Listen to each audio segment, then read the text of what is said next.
We are dairy farmers here. We milk 220 dairy cows along with my sons, and it's a family farm. And the farm is situated between the towns of Thurles and Nina, 15 miles in each direction. And you're actually only 24 miles from Limerick, which is behind us.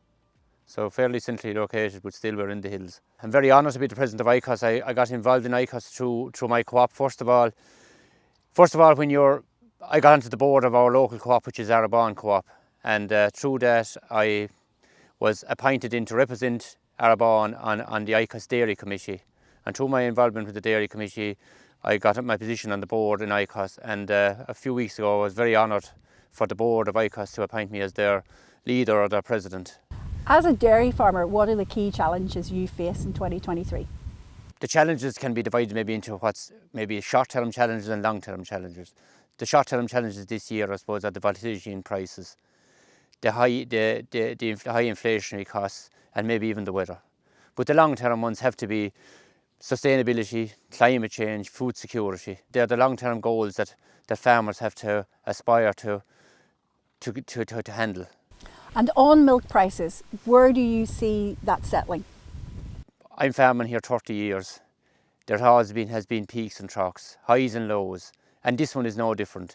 I suppose last year we got phenomenal prices for our products. Maybe some of it was because of the war in the Ukraine or whatever, different factors. And at the moment, I suppose, our prices are still in the region, the mid-30s to 40 cent a litre base prices. Of course, there was better prices being obtained by individual farmers on their solids. But I suppose if somebody said to you, say to Edward Carr, maybe back 10 years ago in 2023, you'll get close on 40 cent for your litre of milk, you'll be very happy with that. It's been overshadowed by the phenomenal prices that were there last year.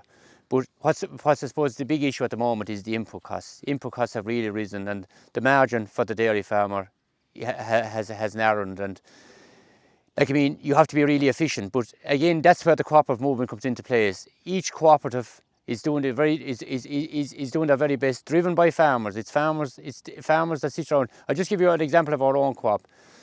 18 dairy farmers sit around the board of our dairy co-op. Those 18 farmers made a decision 5 years ago when milk started to flow that we'd have a major development in the local town in Nina.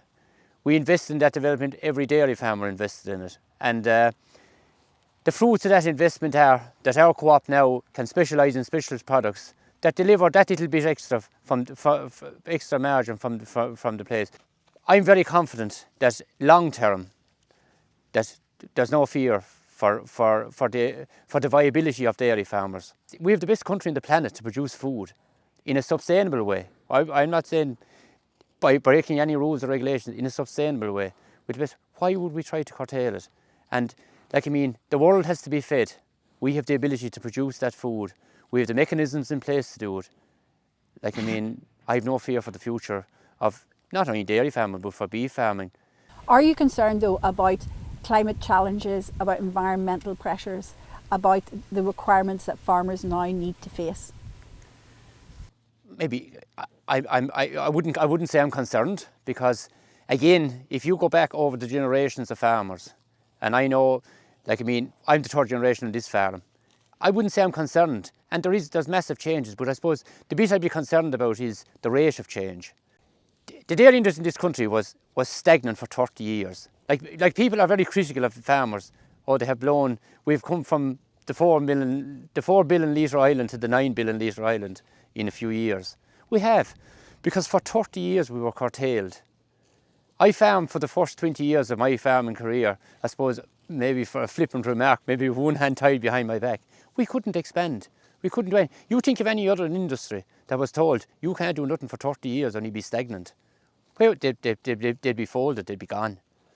But we survived. We as dairy farmers, we stuck with it, we were patient. What are the responsibilities that farmers have to deliver on today? The farmers have 100% responsibility.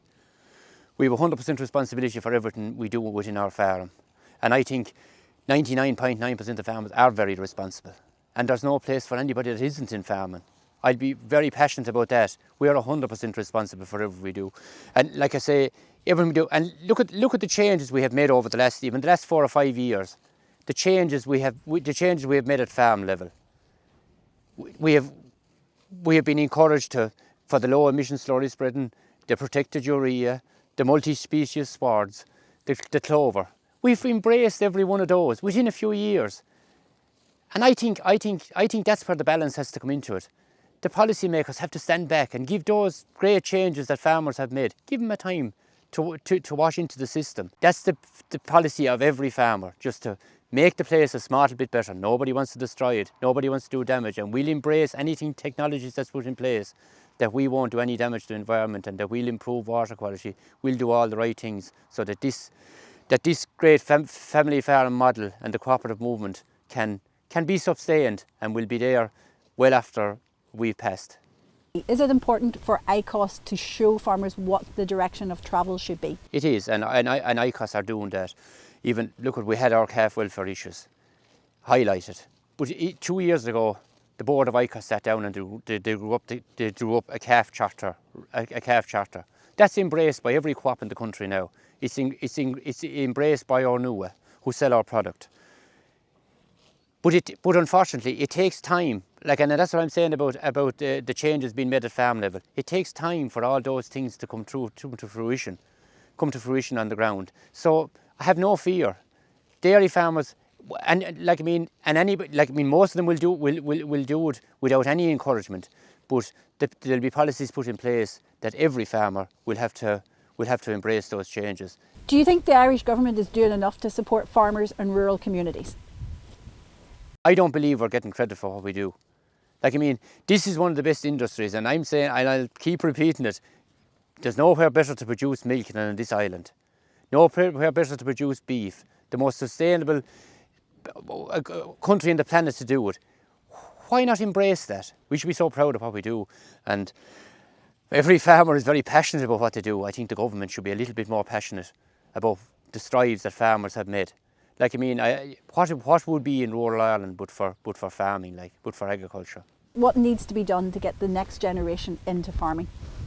To be a farmer, you know what I mean. You have to have it ingrained in your blood. Maybe you have to have a love for the land. But that generation, they're out there. Of course they are. I farm here. I get out of bed in the morning. It's 6 or 7 o'clock. I'm straight to work. I know. I just look behind me at the road there. They're bumper to bumper. They're all up at 6 or 7 o'clock in the morning as well, but they probably have to head for an hour or two to get to work. And people will tell you how the long hours is in farming. It's no different. Where could you get a better career than that?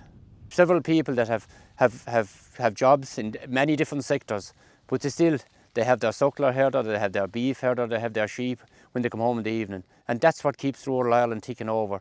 And that's the best advertisement of all for what we do. Would you like to see more support from retailers for Irish farmers? Well, maybe not support, but respect, because they don't respect. And I think retailers need to think very fast that if farmers stopped in the morning, there'd be no fresh product on any of their shelves within 4 days. That's the reality of it, and that's the stark reality of it. And I know they're not going to support us, but they need to respect us.